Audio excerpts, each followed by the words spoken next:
Hello friends, welcome back to Alan Smart Learning. Once again, we are here with some authentic current affair discussion and some important facts for your Monday examinations. So, without wasting time, let's start the analysis. तो पहली खबर जिसको हम analyse करने वाले हैं दोस्तों, वो है क्वाड के रिगार्डिंग। क्वाड नेशंस क्या हैं? अभी अभी इसी फ्राइडे को क्वाड नेशंस के जो राष्ट्राध्यक्ष हैं उनकी एक वर्चुअल मीटिंग हुई और उस मीटिंग में कुछ स्ट्रेटेजीज तय की गई थी। तो शुरुआत करते हैं क्वाड से। क्वाड शॉर्ट फॉर्म है क्वाड्रिलेटरल सिक्योरिटी डायलॉग की। ये जो डायलॉग है ये स्टार्ट हुआ था अगस्त 2007 में। अगस्त 2007 में 4 देश ऑस्ट्रेलिया, इंडिया, जापान और यूनाइटेड स्टेट्स, इन चारों देशों ने शुरुआत की एक संगठन की, जो संगठन एक्टिव रहेगा इंडो पैसिफिक रीजन में। इंडो पैसिफिक रीजन की सिक्योरिटी के रिगार्डिंग ही इस संगठन की शुरुआत की गई थी। लेकिन 2007 के बाद ये संगठन बहुत ही हाइबरनेशन स्टेट यानी सुसुप्त अवस्था में चला गया था और अभी 2017 में फिर से ये उस अवस्था से बाहर निकला, क्योंकि चाइना का हस्तक्षेप जो इंडो पैसिफिक रीजन में है वो बहुत ज़्यादा बढ़ने लगा। वहाँ के जो देश हैं उनके रिगार्डिंग उसकी स्ट्रेटेजी बहुत आक्रामक हो गई।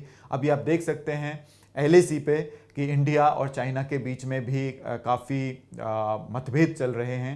तो इन सबको देखते हुए क्वाड पुनर्जीवित हुआ और क्वाड के राष्ट्राध्यक्षों की ये मीटिंग के क्या मायने हैं। सबसे पहले ऑस्ट्रेलिया के जो प्राइम मिनिस्टर हैं स्कॉट मॉरिसन, वो इंडिया के प्राइम मिनिस्टर आप जानते ही हैं नरेंद्र मोदी, जापान के हैं आपके यूसी हिडे सुगा और यूनाइटेड स्टेट्स के न्यूली इलेक्टेड प्रेसिडेंट हैं JR बाइडेन। इन सब ने वर्चुअल मीटिंग की और वर्चुअल मीटिंग में इन्होंने कुछ साझा कार्यक्रम घोषित किए, जिसमें post pandemic recovery, maritime security, climate change, इन सब की बात इसमें की। इसके में एक कोविड वैक्सीन भी बनाने की बात की, जो कि इंडो पैसिफिक रीजन की कंट्रीज हैं उनको फ्री ऑफ कॉस्ट ये क्वाड नेशंस हैं वो प्रोवाइड करवाएंगे। ये जो वैक्सीन है इसका जो मैन्युफैक्चरिंग है वो इंडिया में होगा। जॉनसन एंड जॉनसन एक कंपनी है, उसका सिंगल डोज वैक्सीन है, ये अमेरिकन कंपनी है। फाइनेंस इसको अमेरिका और जापान करेंगे और ऑस्ट्रेलिया है वो इसके ट्रांसपोर्टेशन का जो चार्ज है वो वहन करेगा। इन ट्रांसपोर्टेशन ऑस्ट्रेलिया करेगा। तो इस वैक्सीन के साथ ही इन देशों के साथ एक मैत्रीपूर्ण जो रिलेशंस हैं वो बनाएगा क्वाड कंट्रीज। क्वाड अपनी जो प्रभावशीलता है क्वाड अपनी जो प्रभावशीलता है उसको छोड़ना चाहता है इंडो पैसिफिक रीजन में। ये आप देख सकते हैं इंडो पैसिफिक रीजन है, यहाँ पे चाइना जो रेड में है उसका प्रभाव बढ़ रहा है। उसके लिए 4 देश, ये United states of America, Australia, India and Japan, ये चारों मिलकर इसके लिए काम कर रहे हैं। 2 और इंपॉर्टेंट फैक्ट्स हैं रिगार्डिंग क्वाड जो आपको याद रखने हैं। पहला एशियन नाटो और मिनी नाटो और दूसरा है मालाबार एक्सरसाइज। एशियन नाटो और मिनी नाटो, क्वाड को ही कुछ देशों ने कहा है। NATO North Atlantic Treaty Organisation है, वो एक डिफेंस ऑर्गेनाइजेशन है जो कि डिफेंड करता है अपने सदस्य देशों को। उसी तरीके से बोला है कि क्वाड भी है वो पैसिफिक या आप कह सकते हैं इंडो पैसिफिक रीजन में एक डिफेंडर की तरह ही काम करेगा अगेंस्ट चाइना। चाइना का जो बढ़ता हुआ प्रभाव है उसको कम करेगा। दूसरा, ये जो 4 देश हैं आपके ऑस्ट्रेलिया, इंडिया, जापान और यूनाइटेड स्टेट्स, ये इंडियन ओशियन में एक नेवल एक्सरसाइज करते हैं जिसे मालाबार एक्सरसाइज के नाम से जाना जाता है। तो मालाबार एक्सरसाइज यहाँ इंपॉर्टेंट है, आपको ये याद रखनी है।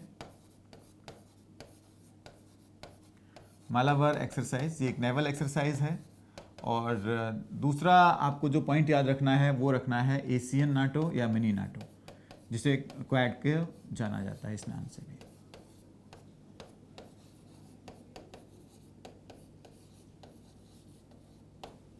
Next news is regarding women and child development.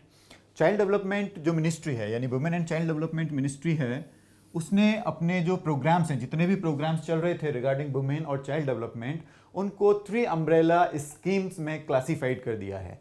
जी हाँ, 3 अम्ब्रेला स्कीम्स से इन्हें जाना जाएगा। एक मिशन शक्ति, मिशन पोषण 2.0 और वात्सल्य, ये 3 स्कीम अब रहेंगी मेनली।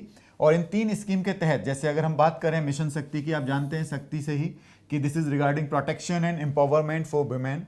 इसमें जितनी भी स्कीम्स लाइक आप संबल ले लो या फिर सामर्थ्य ले लो, इन सारी स्कीम्स को एक साथ यूनाइट करके मिशन शक्ति के रूप में आगे से जाना जाएगा। नेक्स्ट जो है वो है पोषण 2.0। मिशन पोषण 2.0 है, इसमें जितने भी न्यूट्रिशन प्रोग्राम्स थे या सप्लीमेंट्री न्यूट्रिशन प्रोग्राम्स आप कह सकते हैं या पोषण अभियान थे, उन सबको मर्ज करके मिशन पोषण 2.0 बनाया गया है।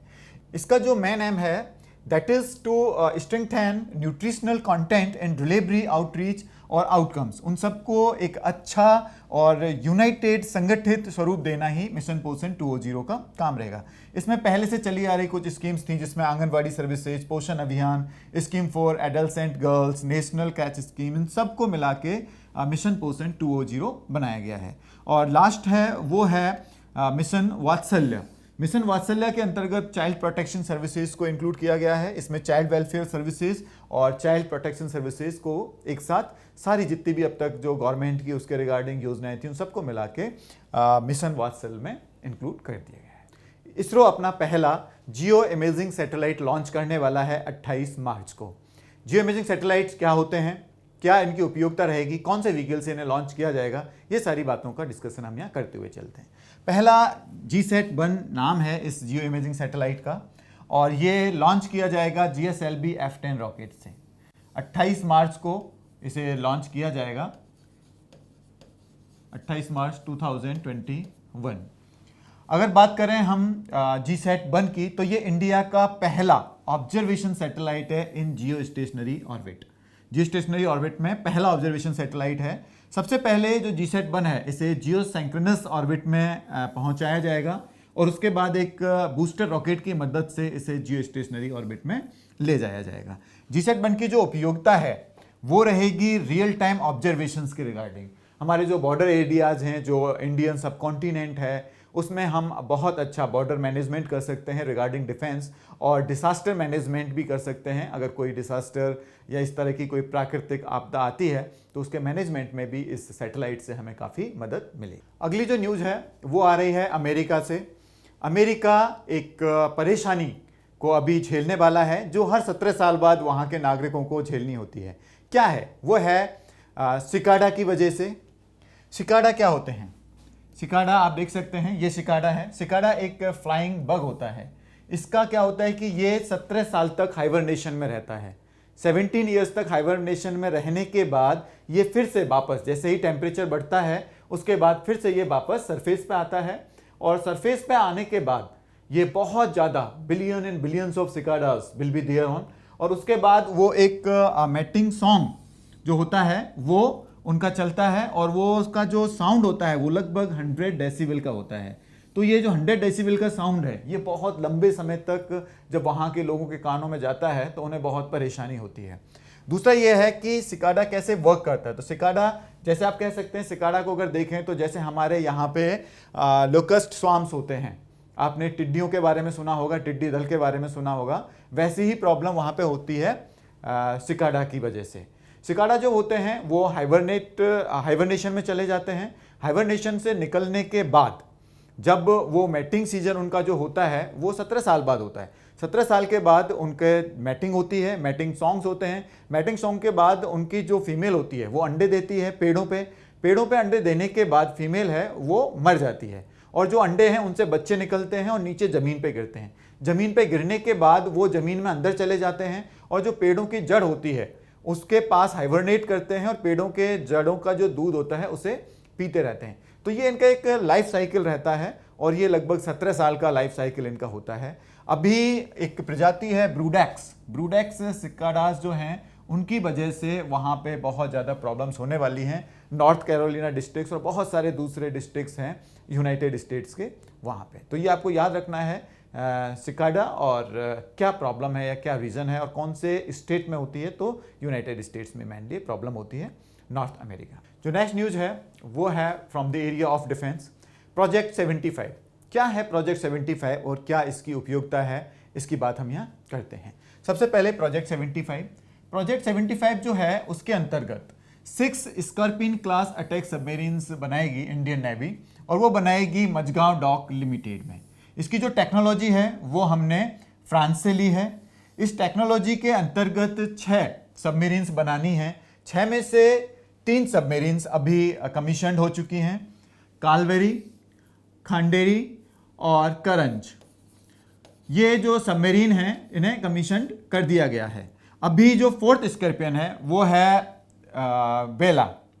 बेला जो है उसके अभी सी ट्रायल्स चल रहे हैं। बेला के बाद अगर हम बात करें 5th की तो उसका नाम रहेगा बागीर, और 6th है उसका नाम रहेगा बागसीर। ये दोनों भी अभी अंडर कंस्ट्रक्शन प्रोसेस में हैं। आगे हम बात करते हैं कि क्यों ये न्यूज प्रोजेक्ट 75 की रही इंपॉर्टेंट। उसका रीजन था कि रिसेंटली INS करंज, जिसकी बात हम कर चुके हैं, वो सबमरीन कमीशन की गई थी फ्रॉम नेवल डॉकयार्ड मुंबई में, और ये रिलेटेड है प्रोजेक्ट 75 से, इसलिए प्रोजेक्ट 75 इंपॉर्टेंट है regarding your exam. Next news is regarding an award. ICAR जो है उसको इस साल का king Bhumibol world soil day award दिया गया है। ICAR जिसकी फुल फॉर्म है Indian Council of Agriculture Research, इसको एक इंटरनेशनल अवार्ड है king Bhumibol world soil day 2020 award. इसको जो संस्था देती है वो है FAO food and agriculture organisation है, जो कि रोम में उसका मुख्यालय है। ये जो अवार्ड है वो थाईलैंड के किंग हैं, किंग भूमिबोल अदुल्यदेज ऑफ थाईलैंड। तो इनकी याद में ये अवार्ड दिया जाता है, और ये जो अवार्ड है वो इस साल दिया गया है ICAR को। तो ये फैक्ट आपको याद करते हुए चलना है। अगली खबर आ रही है देवभूमि उत्तराखंड से। उत्तराखंड के नैनीताल में एक संस्थान है जिसे एरीज के नाम से जाना जाता है। अगर इसकी फुल फॉर्म कहें तो Aryabhatta research institute of observational science. इसने एक स्पेक्ट्रोग्राफ डिजाइन किया है with the help of ISRO Indian Space Research Organisation. और ये जो स्पेक्ट्रोग्राफ है ये सपोर्ट करेगा 3.6 metre Devasthal optical telescope, dot के नाम से भी जाना जाता है। ये उत्तराखंड में है।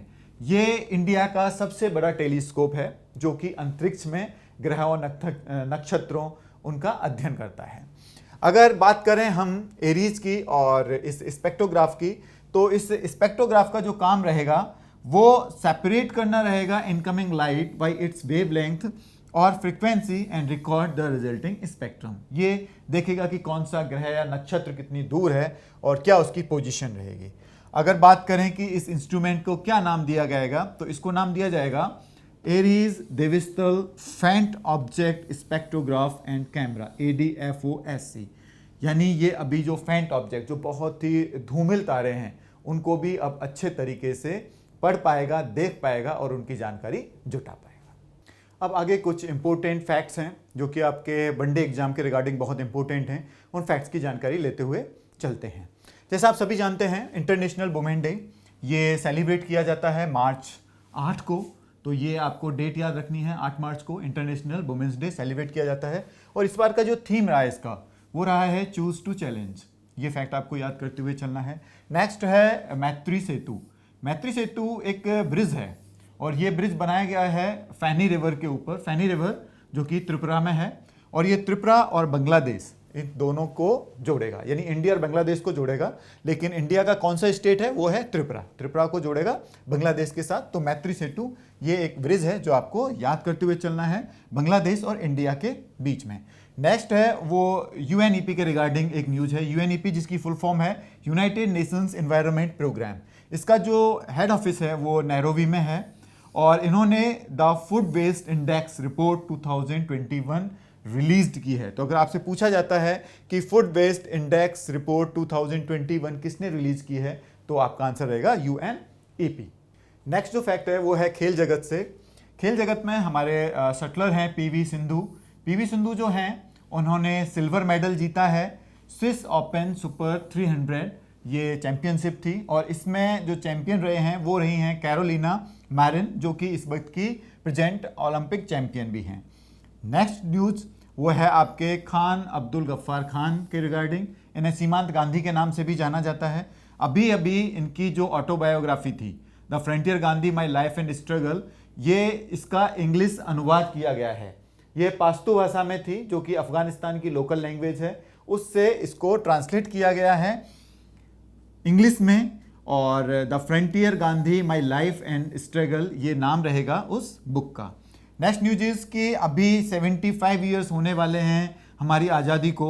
अगस्त 2022 में तो इसको सेलिब्रेट करने के लिए एक नेशनल कमेटी बनाई गई है और उसको हेड करेंगे नरेंद्र मोदी। हमारे जो प्राइम मिनिस्टर हैं वो हेड रहेंगे उस कमेटी के। आगे अगर हम बात करें तो bureau of pharma PSUs of India, BPPIG जिन्हें कहते हैं, उन्होंने तीसरा जन औषधि दिवस सेलिब्रेट किया। 7 मार्च को ये दिवस सेलिब्रेट किया जाता है, जन औषधि दिवस। ये फैक्ट आपको याद रखना है। इसके अलावा जो नेक्स्ट फैक्ट है वो है France has begin it's first space military exercise, जिसका नाम है एस्टेरिक्स। एस्टेरिक्स क्या है, अगर ये आपसे पूछा जाता है तो आप कहेंगे कि ये स्पेस मिलिट्री एक्सरसाइज है फ्रांस की। एस्टेरिक्स जो था वो फ्रांस का पहला उपग्रह भी था, आप कह सकते हैं। जो सैटेलाइट था फ्रांस ने जो लॉन्च किया था, कृत्रिम सैटेलाइट, वो भी था, उसका नाम भी एस्टेरिक्स था। तो ये फैक्ट और हैं जो आपको यहाँ याद करते हुए चल रहे हैं। तो इसी के साथ आज का हमारा ये करंट अफेयर एनालिसिस हम यहीं पे समाप्त करते हैं। अगले सप्ताह फिर आएंगे कुछ महत्वपूर्ण इंपॉर्टेंट करंट अफेयर डिस्कशन और फैक्ट्स को लेके। हमारे चैनल को लाइक कीजिए, सब्सक्राइब कीजिए और इस चैनल के वीडियोस एंजॉय करते रहिए।